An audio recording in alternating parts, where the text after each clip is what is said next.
right. Hello, folks. Welcome to May's webinar. May is almost done. Hopefully, it's been a good month for you all. I know it seems like it's been a whirlwind for me. How about you, Ben? Has it been a busy month? Busy month and a busy start to the year. We have been inundated with recurring work and new work, and it's a happy problem to have for sure. That's wonderful. All right, just gonna get some of my controls up here. So we're gonna kick it off here in just a second, let people finish coming in. We had quite a bit of registration for this. I know people are likely realize this is a really important topic. I think there are fewer, more important levers that you can pull in a company than job costing to really make smart decisions and improve your overall margins and profitability of the entire business, which is what drives the ability to grow your business. So I'm going to start sharing my screen here. We'll let that Does that come across, Ben? You see my screen now? Yep. Okay, looks like it's Gotcha. all right. All right. Everyone probably knows me, so I'm not going to spend any more time on that. But Ben, please introduce yourself. Thanks for having me, Paul. As Paul said, my name is Ben Dunn, the owner of Blueprint Advanced Manufacturing in Denver, Colorado. We are a medium to high production machine shop manufacturing company, and happy to be here to talk about job costing. Thank you very much, Ben, for doing this with me. I appreciate it. I know it's always more authentic when people hear directly from a real shop owner. I used to be a real shop owner, and now I just play one on TV. So, someone that's in the trenches actually today, doing it day in and day out, super important to hear from. So, thank you again so much. A couple housekeeping items that I probably forgot to do first. Yeah, if you have questions, please put them in the Q&A rather than the chat. It just makes it easier to organize those and make sure we're responding to them. And then, as I like to always do with my webinars, please throw in the chat where you are joining from. Love to see where people are coming from in the country and even the world often. So someone's got to start us out here. Um, there we go. Dennis and Everett. Here we go. Xenia, Ohio. Broken Arrow, Oklahoma. Barlow, Ohio. Albuquerque, Texas. Canada. Ripley, New York. There you go. They are streaming in. Thank you, everybody. Gulf of Louisiana, Dubuque, Iowa. Awesome. Very good. Well, let's keep going. So we're going to cover four main themes today: the importance of accurate job costing, breaking down the elements of accurate job costing, some tools and systems for that, and then strategies to maximize margins based on the insights that you glean from doing that job costing. And I guess that's really what closes the loop and makes the effort really worthwhile, because it's those maximized margins that allow you a lot more freedom in your business to do things you want to do. So, Ben, tell me in your own words why you believe having accurate job costing is important. Sure. Well, and just a quick little background for the audience. I know you kind of know our story, but I took over the company a little over 2.5 years ago, and the prior ownership did a great job of building the company over the years. But the front office was done predominantly pad and paper and a DOS-based computer system, so very difficult to get accurate job costing. So the first thing that we did when I took over was bring in ProShop. We vetted several different ERPs going into the business, and ProShop was definitely the front runner, and we landed with them and started. I think I took over the company in December or in October or November of 2022, and by January we're starting our ProShop implementation. Mhm. That's Yeah, fast. yeah, it has totally transformed pretty much every aspect of our business. But fundamentally, any business, whether it's a machine shop or otherwise, it's really important to understand costs, right? If you don't understand your costs, you're destined for failure. And it seems to be particularly important in the machine shop industry. What I'm finding, Both small and large organizations seem to struggle with this. We did a job costing exercise with one of our largest customers, and through my experience with job costing through ProShop, I was able to point out several considerable gaps in their internal costing, and it was a very interesting experience to see that a company of that size also didn't fully understand their costs. And you hear about it time and time again in this community. Smaller shops who don't have the luxury of a platform like ProShop or otherwise really have a hard time understanding your costs. So, fundamentally, any business needs to understand their costs to be successful. Hmm. But not it's not only about increasing the margins for the company. I view job costing as um, a responsibility of my for myself as an owner and the company as a whole to make sure that we're providing the best possible pricing for our customers, to make sure that we are setting ourselves up for longevity, so that we can take care of our employees long term, take care of our customers long term, and provide the best pricing that's a win for everybody. I've seen too many shops out there. I tour shops all the time, talk to business owners, machine shop owners who are just churning their wheels and continually underpricing, undercosting, and they're going to burn themselves out. And then they're not going to be there for their customers, and then they're not going to be there for their employees. And everybody loses in that scenario. You get burnt out as an owner. You can no longer provide a platform for employment, which is important for this country, and you leave your customers hanging or having to pivot quickly or even pivot long term. They prefer to stick with you and have a sustainable relationship. So it's really good for everybody for a company to understand their costs just across the board. Yeah, I really appreciate that sort of holistic view that you're bringing to this conversation. It's not just about, padding the bank account of the shop. It's about creating an enduring, financially healthy business that can then facilitate all these things like employment and being part of the supply chain and create helping your local communities and just yeah, the significance of a strong manufacturing economy, which anyone that's listened to me for any period of time knows that I talk about how, the whole think a machinist thing, right? Everything starts with machining.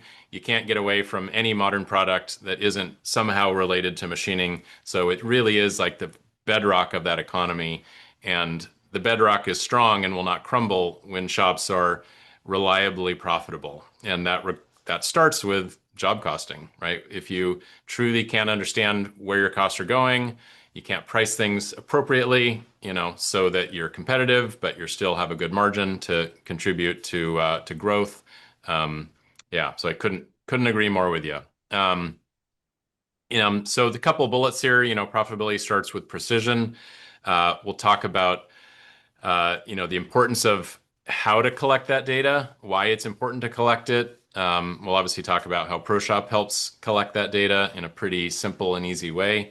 The process that we created years ago called Kill the Losers, Fuel the Winners, making sure that you don't have jobs that are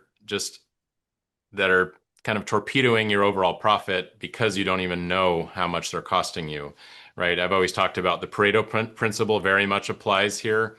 There's a small handful of jobs, 20% or less, that are contributing to the biggest losses in almost every business. And often without even really knowing it, usually there's often a gut feel, but it's like, how much are we actually? I just don't know.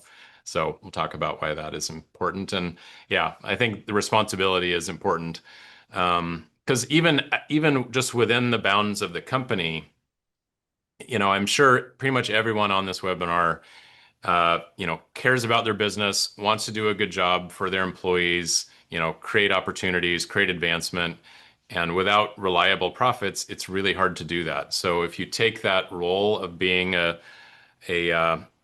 diligent business leader, if you take that as important, you really need to take job costing as an important factor in doing that better.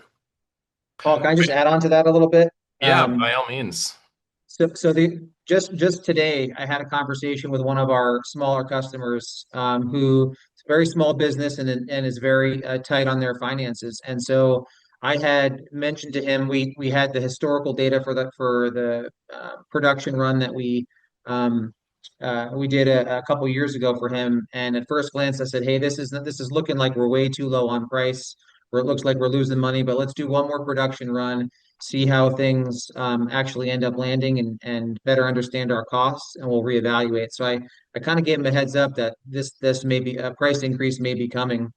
Hmm. And then we just did a recent production run. I reviewed it yesterday and did confirm my suspicions that we were way underpricing, and we actually lost quite a bit on this production run. So I sent over an updated quote and I said, "Hey, give me a call and we'll talk through it." I gave him the historical pricing for this production run, but let him know that we were going to have to increase prices. Not only that, but we're going to evaluate. We're looking at some 0 point work holding systems, and I shared with him that we're going to take into consideration leveraging that for his parts, and we may be able to find some cost reduction that way. And it was a very open, dynamic conversation. I was able to execute on that conversation with confidence because of the understanding of the costs. I mean, we could not continue to produce the parts the way we're producing them at the cost we're producing them, to be sustainable. And he understood that too, and he wants us to be sustainable because we've been serving him for many, many years, and he wants to continue to do business with us. So again, just kind of a real-time example of how costing can benefit the relationship that we have with our customers. Yeah, thank you for sharing that. That sounds like a good customer, a good actual partner that cares about your success. I'll also share an anecdote. I don't see him on the webinar today, but we've shared this on other webinars. But Chad, from Chad Vanderbeek from Hibschman Precision, similar to you, they were in a situation where they didn't have good job costing. Once they got ProShop and really started to get clarity about everything, they realized there were several part numbers they were way upside down on, although they didn't realize it at the time. And he had a candid conversation. It actually was driven by a customer that gave him some new aggressive price targets that were well below what they were currently making the parts for.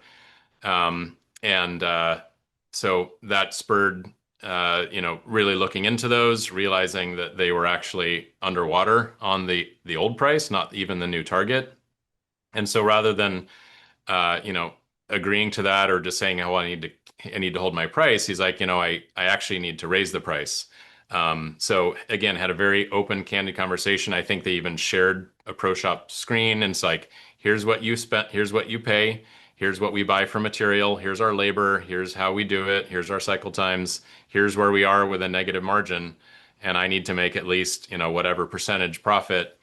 And so, said, "Here's the new higher price," kind of expecting that they would pull the work, but in fact, the company came back again and gave him the parts at the new price. So hopefully that will be the case, with you and your customer. But I think the importance there of having an open dialogue and having real data to show the customer is just super important. It's just, rather than saying, "I just need 20% more and I'm not going to tell you why." That probably doesn't build a lot of trust, but transparency does build trust. And if you have real data and you have customers that care about your long-term success and being a long-term partner for them, hopefully they will realize that sometimes the numbers really are speaking the truth, and they need to kind of help you guys out as a vendor. All right, let's talk about the four core elements of job costing, where the costs are. So these four buckets. Some companies kind of call it three buckets. We in ProShop like to call it four. We think it's the most accurate way to do job costing, sort of activity-based job costing, we'll call it. Um, so some of them are kind of hidden because they're not really visible to you, but these are the four we're here on these bullets that we'll be talking about. Whoops. Um, so obviously direct labor is first and foremost. It is the biggest category for most shops. So that is the fully burdened cost that you are paying someone like this gentleman here to work out the machine, right? And I think the general rule of thumb is, that fully burdened cost is probably somewhere on the order of 25 or 30% more than their actual just hourly wage. Do you have any thoughts on that, Ben? Benefits and vacation and all the other costs involved in employing somebody? Yeah, and actually, I know what our costs are, and they're very similar to national standards. And if you can, you look it up on the Bureau of Labor and Statistics, you can see by industry what those fully burdened labor rates are. And generally, it's 29 to 35% in the manufacturing industry, and ours are about 28% or so for our fully burdened or our benefits costs on top of our the hourly rate. And that, ironically, Paul, that was one of the the pretty significant costs that one of that made that larger customer I was talking about when we did our costing exercise was not accounting for, which is pretty Mm, remarkable. But right. yeah, you got to build in that 25 to 35% uh, fully burdened labor rate. Yep. Yep. Yeah, no, I appreciate the precision, speaking of that word, of that number and even where to go find it. You said the Bureau of Labor and Statistics. Yeah, you can just query that on their site and pull up Okay. manufacturing. I forget exactly what the term is. If I can find it, I'll put it in the link. But it's a great Okay. resource, to benchmark yourself against, Cool. and also to fully understand the line items because I think a lot of people forget about some of the line items that need to be included in that, like vacation time, that are not maybe as overt as the costs that are coming directly out of your bank account every month, like the healthcare costs are pretty obvious, but you got to be building in the vacation costs because eventually they're going to use Mm-hmm. that time, whether it's cashing it out or using it for vacation. That's a cost that's built in. So the Bureau of Labor and Statistics does a great job of breaking down all those specific costs they may not all be included in your particular costs, but it's a good way to double check and make sure that you're actually factoring all the things that go into that rate. Yeah. Yeah. And and we'll probably pull it up a little bit later. There is a spot in ProShop that you can put that direct fully burdened cost for every person that works and time tracks on jobs or on work orders. Um, it's it's actually hard to get to because what we call like a double like super top secret number, so people don't stumble across it. Um, but yeah, you can put it on every user page, and then when someone tracks time on a work order, it will take that exact rate and apply that to the job. So it's not just an average, although you can do more generalized costing, but again, we think the most precise way is to do it with the actual full costs. The next would be direct overhead. This would be the actual machines or work centers that people are using to to work on your job. I think this is particularly important when you have a wide variety of different types of equipment and different costs of equipment. One of the things that we talked about in the workshop that we did a few months ago that Ben actually came to as well down in Southern California is this idea of activity-based, quoting and activity-based job costing. So, for some shops, this is maybe a little bit less of a thing if they have a lot of pretty similar parts or pretty similar machines. So if you have, half a dozen VF2s or VF3s and you have some lathes that are all kind of similarly priced to buy, maybe it's less relevant. But if you have everything from, installing hardware, at an assembly bench, all the way up to a $1 million, 5-axis pallet pool that is running your parts, those are very different costs associated with someone sitting at a bench, and that machine. So if you're job costing without taking into consideration the cost of the work center that's being employed, and then you're quoting that way as well, you ultimately will completely overburden your most expensive machine, probably with not profitable work, and you will not have work or you will lose the work, for things where you might have a lower cost that you don't need to burden,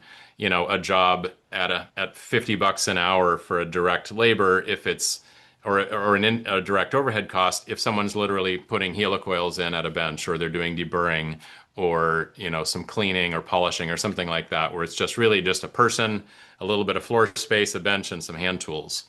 Um, so that direct overhead cost is the second bucket. Indirect would be the traditional sort of SG&A overhead numbers, right? The salaries of your overhead staff, your rent, your insurance, your marketing costs, things of that nature. And then out-of-pocket costs, right? Often summarized as materials, but this is what you're spending for the actual raw materials, for BOM items, for outside processes, for cutting tools. Although some people will throw cutting tools into an indirect cost if it's really not a significant amount. Um, but especially when it is, if you have a job where you're doing, a lot of roughing out of Inconel or titanium or something, and you're just absolutely just consuming through cutters, I think it's really important to itemize that out as a separate item and having it be in this bucket of an out-of-pocket cost for that part number. Um, any additional thoughts you want to add to that, Ben? Yeah, Paul, a couple things. I would say use the spreadsheet that you guys have provided. I'm not sure where people can access it nowadays, but to calculate your direct overhead, Mm. we started using that and continue to build upon it. But that was a really important piece of this puzzle, I think. And talking to other shops who are maybe not as far along as we are as far as job costing and understanding our costs are concerned. Um, uh, have not really figured this piece out, how to accurately price their hourly rate per resource. And so the spreadsheet that you guys provide is a really great resource for that. You make it really easy to Yeah. calculate that. So I would encourage people to check that out if they have ProShop, so that you can accurately calculate those the direct overhead rate. I just threw that in the Um, chat. So yeah, Perfect. Yeah. thank you for mentioning that. Yeah, it's one of the harder areas to figure out. And we use a similar principle for our indirect overhead too. And we take all those costs and amortize them over the available hours in the shop over the course of a year. So same principle there. Looks like you got it pulled up, so I'll let you Yep. chat about I that. got 30 people that already jumped into it. Good for you all. Okay. Yeah. So yeah, so this is there's lots of variants out there of these out on the internet. But this basically just takes the purchase price minus salvage value, amount of years of use, depreciation, some of the fixed costs, some of the variable costs, consumables, and then dividing that all in by how many hours per year you use it, and will give you an hourly rate, which can be then plugged into your system, spreadsheets, ProShop, whatever it is, for knowing what it actually costs you to use that piece of equipment for an hour. So sometimes it's enlightening to see, and I think one thing that's particularly important. This is not supposed to be dollars; that's just hours. But one thing that's particularly important is a lot of people underestimate how few hours they actually get on their machines. Um, Especially something like a standalone vertical, without any kind of automation on it. Like pretty typical to get only about 25% utilization on a standard 8-hour shift, particularly if you're doing high mix, low volume type of work. So really being realistic about how many hours you actually are getting. And that might drive conversations about automation or second shifts or ways to get more hours, because dividing the big number by more hours of utilization is really changes the numbers and what it costs you per hour. So hopefully Yeah, that is, and yeah. the other thing I'll add on here, Paul, is that this really helps us get accurate with our pricing too. And so again, when it comes down to confidence in your price, because we're able to break it down to this level of detail, to your point, our deburr bench is pennies compared to our horizontal mill hourly rate. And so being able to dial that in on the estimate level and then pull that through to evaluating our costs after the production run, just again really gives us the confidence that we are priced appropriately, particularly for a company like ours with the production that we do. We really have to be competitive on pricing. So our Yep. margins are probably thinner than other companies who are doing, the aerospace, one-off quick turn type of work where they're building in more of a buffer. We have to be really precise with our understanding of costs and estimating so that we can win the work that we do so well on a regular basis. So Yeah. great for And us. yeah, to just support this conversation, I've just pulled up here what we call our machine portion of overhead page in ProShop. So this has gotten through sort of the finance systems. And this allows you to, pull in every single, work center that comes from the work cell module, and then define, the machine hourly rate that's used for job costing, and a resource rate that you might want to charge for estimating. And this is assuming on the estimate side that you are using that option where you have a separate column for the resource rate that's being used on the estimate. That's not a requirement. Some shops don't do it this way. They just kind of give it a generalized number. But as Ben was just pointing out, it's important because there are machines that are going to cost you a lot more, and you should be charging more. The market rate will bear it versus someone, sitting at a bench, doing, whatever, hardware assembly or something that you might only cost you $10 an hour or $5 an hour to actually have that thing sitting there in your facility. So that is good conversation. And then, the I guess the next logical conversation is the actual tracking of those costs, right? If people are not actually tracking their time against the work orders that they're working on, then you are just losing, visibility of how much time that's taking you. If your purchasing costs are not being tracked against the job, then you just don't know how much you're spending out of pocket for your materials or outside processes. So it's pretty critical to have good discipline in those areas, because bad data in equals bad data out, right? The tool is only as effective as how you use it. That's true of any tool, and particularly true when it comes to this topic. Any so Ben, did you guys have pretty, I guess, tell us about your time tracking habits pre and post ProShop. Well, yeah, pre pro shop, it was a lot of guessing, for sure. And, you typically worked a particular amount of hours a day, and you would allocate almost all those hours. It would never be the previous ownership didn't have, you'd have to track all your hours that you were at work to a particular job, which, as we all know, is not accurate, right? You're not working 100% of the time from the time you hit the door to the time you leave. So Yep. it was kind of a guess of, you'd finish your shift and you'd put down how much time you spent on this and how much time you spent on that, and typically would have to equate to the 100% of the time that you were there in the building at that time during that shift. Hmm. Obviously, that's completely different in Pro Shop, and so we use all the tools in Pro Shop. So we have expectations for those who are in more of an operator role that they have to hit 90% or above of time tracking to a work order. Yep. So we set those benchmarks there. We review those.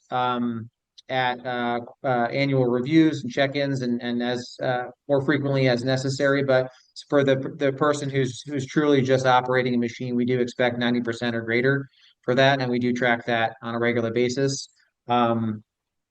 We also do the other part that's important for this and is important for our overall financial understanding is doing the month end kind of process. You guys have a great video on how to close out books at the end of the month and what you do going into the next month. And I highly recommend people looking at those too, because you have to go, that prompts you to look at your time tracking oddities, review things, and make sure everybody is time tracking. So we've had a couple culprits who would routinely hit the oddities list, and Yep. that would prompt me to have conversations and we'd learn that they just didn't know some of the things that they were doing wrong. It wasn't malicious at all. It just was a lack of understanding of how they were time tracking. We fixed those with those individual people, and our oddities went down significantly the months after that. So this is a great prompt to check and make sure your time tracking is being done appropriately. Yep. So Yeah, I just pulled it up here. Here's an example. There's only one here in this demo system, but this is, an over 10 hour, and you can, I think, define the threshold. What if you run 12-hour shifts on the weekend or something. But yeah, this clearly, and this just looks like Tom forgot to clock out, right? Clocked in on the 22nd, hasn't been out since, so he's probably not pulling a 147-hour shift.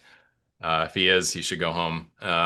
But yeah, it's something like this that's just, a mistake, an oversight that someone made, but can completely throw off your job costing.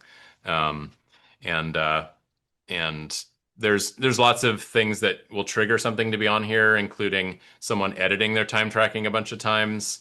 Um, like for example, we can of course go in here, and if Tom realizes that he actually did clock out, and this is I usually just and maybe he clocked out at 4 p.m. On that same day. Just click save. Let's see, did he do this is set up. I'm just going to put a note, which is always good practice. And then he'll be removed off that oddities list. But if someone edits their time multiple times, it's like, why are you doing that? That's an odd behavior. So it would show up on that list. And Also would open entries as well. So that one didn't show up on Audis because it was from a previous period. So here we go. Kelsey has been logged in for almost 3,900 hours. um, but yeah, some of the tools are very useful for finding mistakes and making sure they're corrected, so you get that accurate time tracking data. Yeah, and then the other thing that we do is we set up a query. Every production work order, when it's completed, it hits a query for me, and I review every single one. So I'm looking at that in real time, or in close to real time as possible. Um, our time tracking and job costing. As soon as it's completed, I review it, and then I'm able to react and look into either time tracking errors or other inconsistencies with the production run right after it happens, not 6 months or a year later when we're going to requote the job again and have to follow up with somebody and say, hey, what happened here? What happened there? We do it right after the job's complete. The memory's fresh, and then we can make the necessary adjustments, whether that's fixing data entry errors, updating our cycle or setup times more appropriately, Hmm. adjusting price, or finding an opportunity for improvement. A lot of times, that's what stems from that work order review is being able to find an opportunity to do things better, and follow that through. Yeah, yeah, I'm glad you mentioned that. Thank you. Doing that in a timely manner is so important because not only can you have just better memory of what just happened. If you need to go talk to people about it, they're like, I don't remember a year ago or 6 months ago, but they do remember yesterday or the day before. And so if they haven't, put in good notes or put in process development items about why something went wrong, you can pull that up. So I've always used the list that's on the bottom of the sales dashboard. It's probably similar to the query you're talking about, Ben. Maybe there's something a little unique to yours, but this will automatically show recently shipped work orders. I think the next morning they'll show up if they've shipped the previous day or days before. And it gives you kind of a brief summary of the profitability, and you can you can filter out the ones that were the most or least profitable, or just click right into them and just go dig into the details, right? Um, and look at, how you did against, what you estimated, and then where your costs actually came in, right? How much you spent in purchased items, those cost of goods items or materials, what you spent in labor. Again, this is that burdened rate based on the people that actually time tracked on a job, and then how much you had in direct overhead costs for the work centers that were being used. So if we went and clicked on this, for example, we could see that Rick and Brian largely were the ones, and they were on our Swiss machine and this grinder, and hopefully there's resource rates associated with those, as opposed to just being a general generic rate. And then ultimately your profit. And then this is relatively new in the last couple of versions of ProShop. If you have an estimate that matches the quantity that you actually sold, um, or on the customer PO, then it will tell you how you did compared to what you had estimated. So in this case, we were way less expensive. We thought we were going to spend 10 grand, but we only spent $746, which actually might be an indication that there's a mistake, right? Maybe somehow a material PO didn't get linked. So you can click into here and you can see, all right, well, I do have, three things of material, but you know what? This part has a really expensive grinding and heat treating operation, and I don't see a vendor PO for this. So why in the world, is that not listed? And then again, we can click this number and go back to our actual estimate and look and see what we quoted for out-of-pocket costs, and jump into the details of that estimate to see, where we thought we were going to spend that money, and then probably figure. So there's that heat treating spec, right? But we don't have a PO for that, so that might be someone deleted it or did something, something wrong. So it gives you an indication that big positive numbers are not always good news, right? If it's within, a reasonable, realistic margin of what you expected, that's probably good. Like this one where labor was in 3% of what it should be, that's perfect, even if it's, in this case, a few dollars more. But yeah, the really big wild swings one way or another probably mean there's a mistake somewhere. And this is good too, Paul, just because this one in particular is showing that the your COGS items are 4.9%, labor is 3.7%. It kind of shows where all your breakdowns are.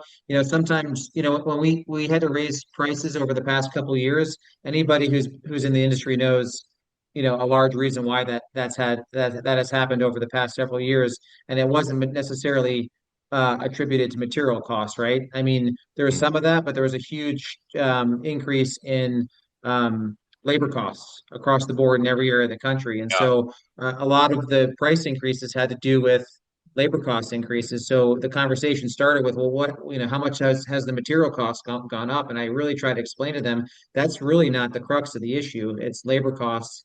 That have gone up significantly amongst other things. And this shows you kind of the breakdown of, what's going to affect your total cost of a product more than other areas. And it shows you very clearly there where you're going to have the most impact. Yep. Yeah. Yeah. No, great points. Thank you for bringing that up. All right. Let's keep moving along here. So yeah, we talked about precision. It's important to make sure those numbers are good. And if we have time later, I could show you where you can like just go look at the time tracking records of your employees to see if they actually are tracking time appropriately, hitting that 90% or whatever threshold you've set for them. There's a few different places in ProShop where it shows that. So maybe that's a good segue into the tools.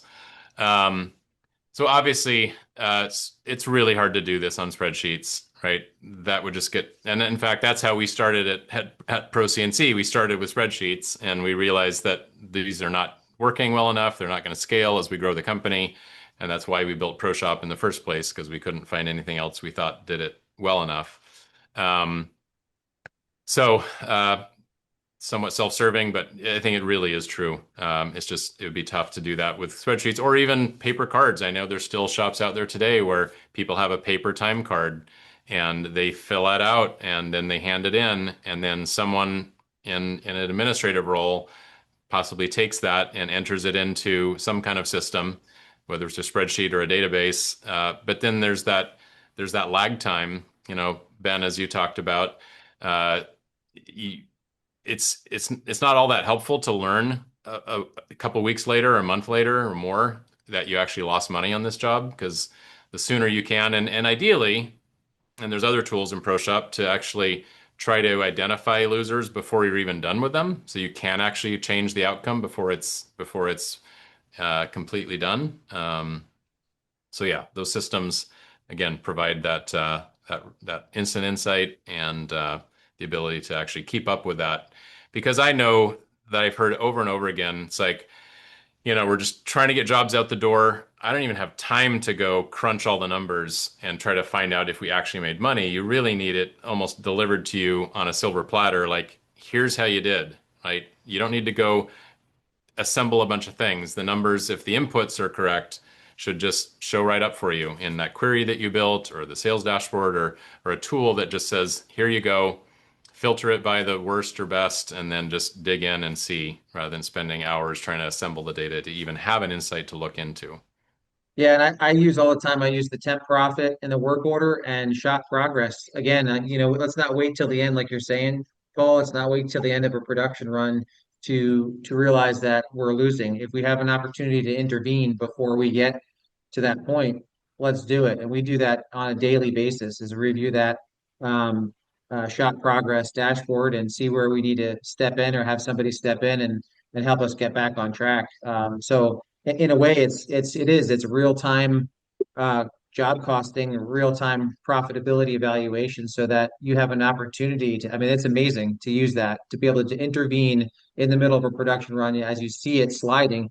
If we didn't have that like we have in Pro Shop. I mean, we would absolutely not know until the end that, we spent 10 hours in the setup when it was supposed to be three. And, we could have had somebody like a lead in that department head over there and fix the problem, when it started creeping up to the 4 hour point. And we could have fixed it in 20 minutes by having that person identify that we're starting to pass our designated setup time, go in Yep. and intervene.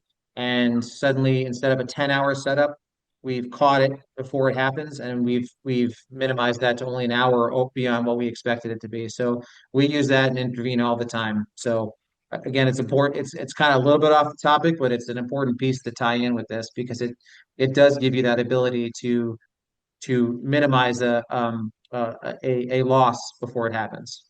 Yeah, yeah. And just for those not familiar, I'll just pull this up and show you an example. So Ben's talking about ultimately these job progress bars, and you can see that this thing is you know, it's not very much off, but it's 105% of what we targeted. Um, and sometimes that bar can go way long, but there are some triggers in the system, like if a setup goes over target by more than 20%, I believe, and then some dashboards where you can just see all the active jobs right now and how this bar is looking, and you can go dig into the ones where the red bar is longer than the green bar. Again, while you still can affect the outcome. Um, there was a question. This is more of a maybe a customer support question, but Denise asks, when do costs attach to the work order for job costing? Is it when the PO is issued or when the material is received or when the invoice is processed? And I actually just threw this into our new sort of AI chat tool, Allie, and it actually says for purchased items, costs are applied based on the received date. So um, that's the answer. So if you're, if probably because, a vendor could, let's say you ordered, 1,000 feet of material and they ended up sending you 1,050, and that's okay with you, you're going to pay that, that additional cost rather than the 1,000 you originally just ordered from them. So knowing what was actually received and confirming that is I think the way we're doing that costing. All right. Very good. Any additional thoughts on this, Ben? I think let's move to the strategies. We've already talked about some of them, but we have about 15 minutes remaining in the hour. And so yeah, we talked about it early, and some of you that are have joined multiple webinars of ours in the past know that this kill the losers process it was transformational to my shop years ago, right? We went from the situation where we weren't doing this reliably. We had probably questionable time tracking results ourselves with our team, and weren't always making it a standardized part of our process that on a weekly basis or monthly basis we would sit down as a team and actually just look at the recently invoiced or shipped jobs and how we did on them. So again, I'll pull up a work order here, or not a work order. What am I going to pull up? I know I'm going to pull up. I'm actually going to go to our profit breakdown. So this is a dashboard where you can pull up by date range or by work order numbers, any work orders that have completed, and then you can filter by different customers, different work order types, classes, work centers, even different shifts and such. But let's just open this up to let's just go all the way back to like March or something. And we can pull up, this list of invoice of jobs, and we can go to this profit. And I like to just, if you click this, it'll toggle, highest to lowest, and we can see here, right? This job we lost $8,700 on it, when the job only was worth $7,300. So that's a pretty serious negative number.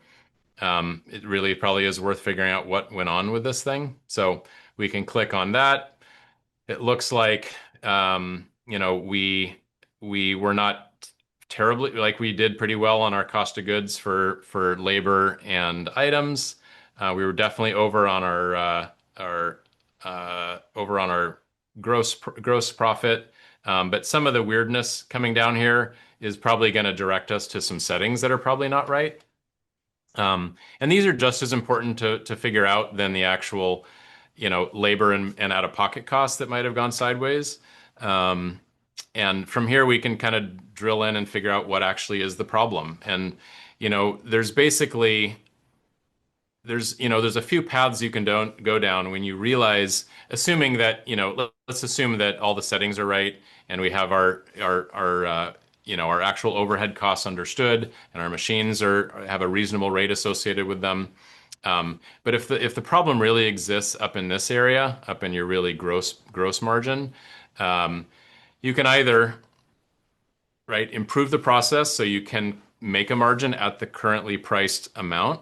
And Ben, I think that's what you were alluding to earlier. When you did this job one more time, can you figure out a way that you can, improve the process so you don't have to raise your price? And you determined in this case you actually did need to, but now you're looking at the 0 point fixturing, and maybe you can come up with more efficient ways to make it. So there's basically, right, improve the process so you don't need to raise the price at all or not as much, or realize that you've thrown all your best ideas and efforts at it, and you still, at that point, you just have to raise the price. So it's either those, one of those two paths, or it's possible that you'll see a trend that this customer is just like pretty much all their jobs are unprofitable for you. And I know that when we really delved into doing this work in earnest at our shop, we absolutely found customers that we realized were a bad customer for us, right? From a numbers perspective.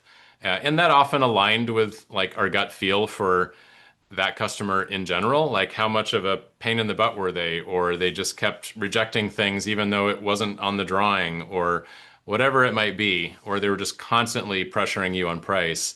It will reveal sometimes a customer that you actually just need to fire, or raise your prices so much that they just naturally go away on their own.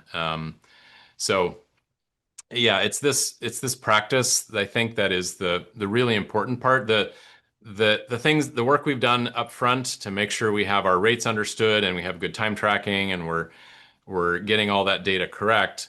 Um, it's all in service of this process of, looking at our numbers and deciding where we're going to spend our attention to get rid of the really terrible ones in this Pareto principle, where these two jobs out of the, whatever, how many, 10 of them. Here we go with the 20/80, the 80/20 rule. So 80% of our jobs are okay. These two are dragging down, our company by, almost what, $12,000 here in this period of time.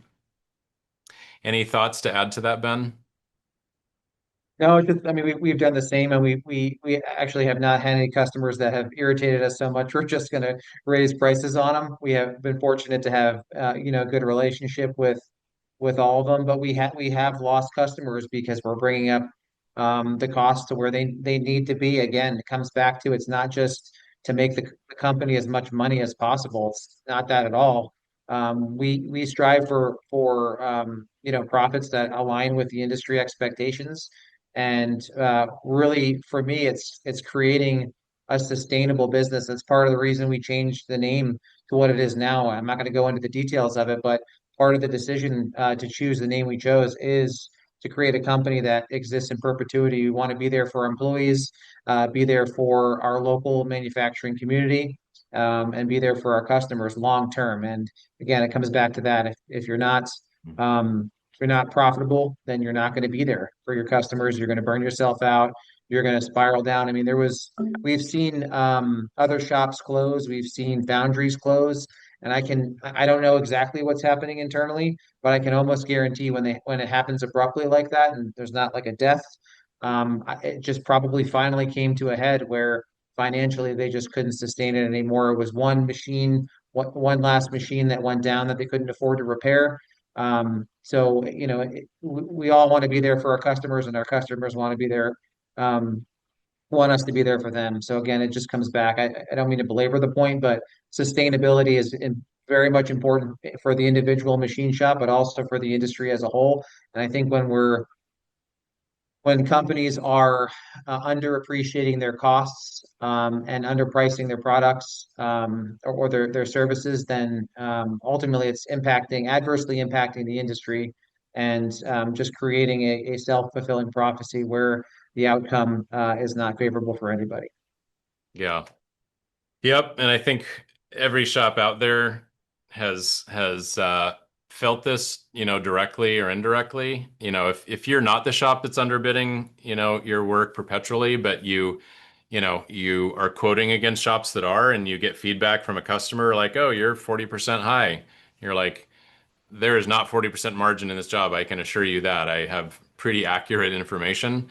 That means there's someone else out there that is they might have the magic machine that makes it, in half the time that yours does, but probably not. It's probably because they're just really not understanding their costs, and quoting too low, which is definitely tough.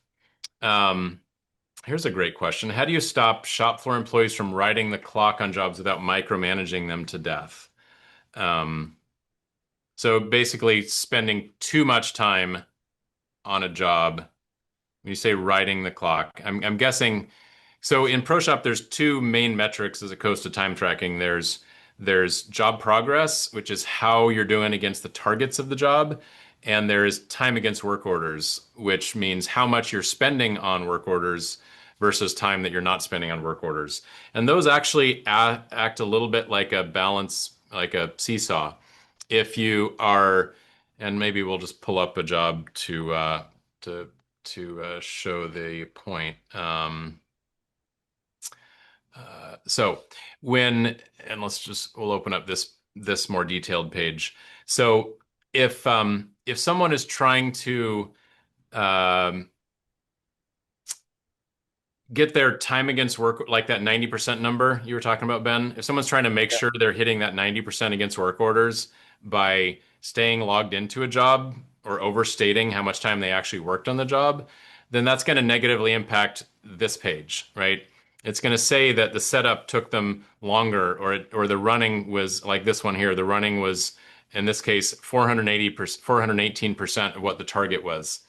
Um, and but the counterbalance to that is if they are really being if they're really being as accurate as they can, and they're not overstating, they're just trying to be realistic about, yeah, I worked on this many hours on this job and this activity, and then I moved on to this other thing. Um, then it's possible that their time against work orders will not be as high, which usually means when you have someone that is diligent like that, that you haven't set them up for success to be able to track enough time on their work orders, right? Maybe the work order isn't ready to be run yet. You're still waiting on material, and they don't have another job that you've assigned them to. So, hopefully, Tyra, that answers your question. I think I'd love to hear your thoughts as well, Ben. I know that sometimes there's this big brother kind of attitude that some shops feel like is present.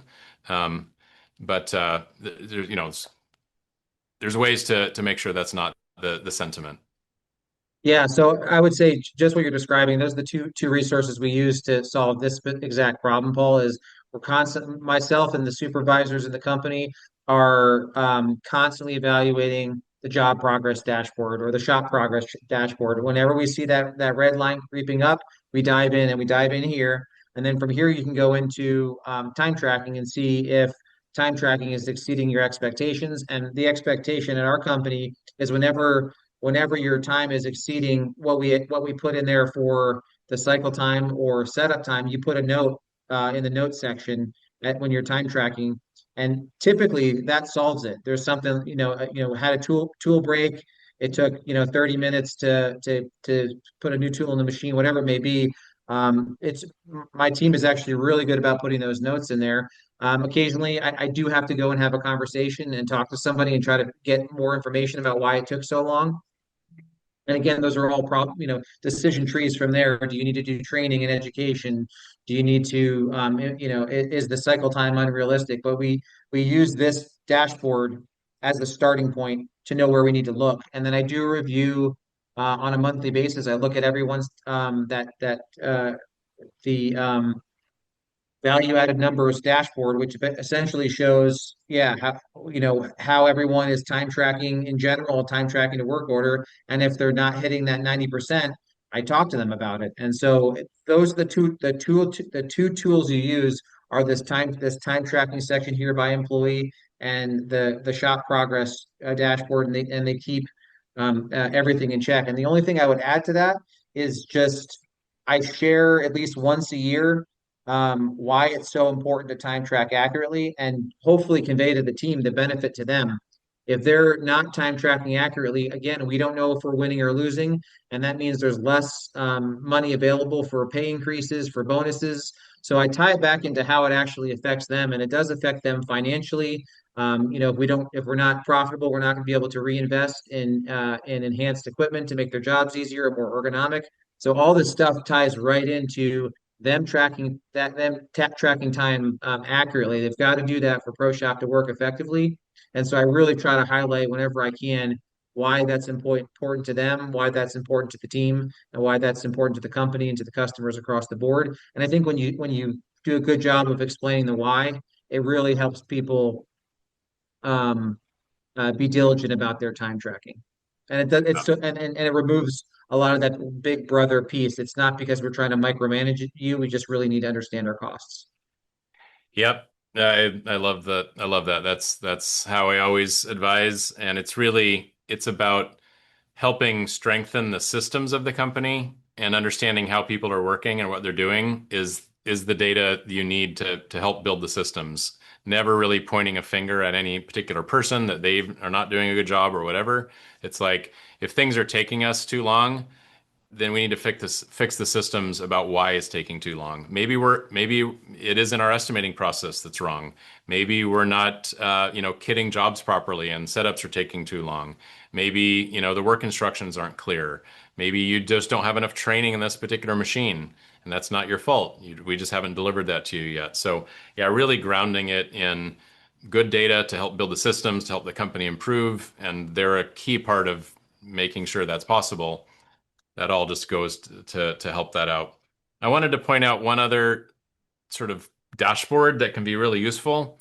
Um, it's called the value added numbers dashboard, and it allows you to choose a date range and either a list of users, or you can save these queries with different groups. But it will show you kind of a summary of what we saw on that other page, where, like for myself, we can see every single week, for the last 6 months or the last year, and how I did in those weeks.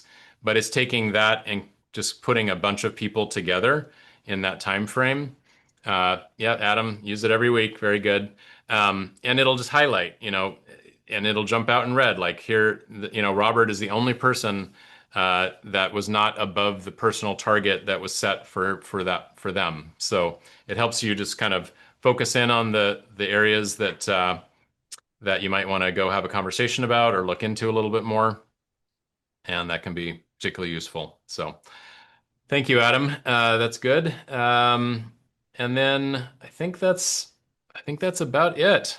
Um, we have covered a whole bunch. We covered a bunch of questions as well. So I just want to say thank you to everybody for joining. Special thank you to you, Ben, for spending your time to share your insights and wisdom here. I know you delivered a lot of valuable ideas to our 80 plus attendees today, and the rest that registered that will watch the video later. So Yeah, the only thing I'd add, Paul, is one of our core values at Blueprint Advanced Manufacturing is stewardship of the manufacturing industry. So ProShop has some great resources for help. The new AI tool is actually really, really dialed in and helpful. We've used that already, and it's great.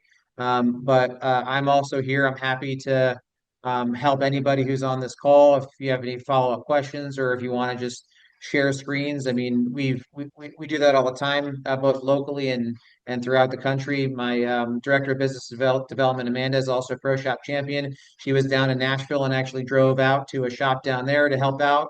We've done Zoom calls with them and screen share to help them work through some issues that we've gotten particularly good at. So if anybody out there needs help and would like to jump on a call or a Zoom call, I'm happy to do that. It's really important to me that we're moving the industry forward. So anything I can do to help in that area, I'm happy to do so. Thank you so much, Ben. That's incredible. I just continually am humbled by the community that we built and how in they are to help out and just contribute and that rising tide lifts all boats mentality. So thank you so much for that. Of course. And thanks the rest of you for joining today. We'll see you on the next webinar. Hope you have a great rest of your week.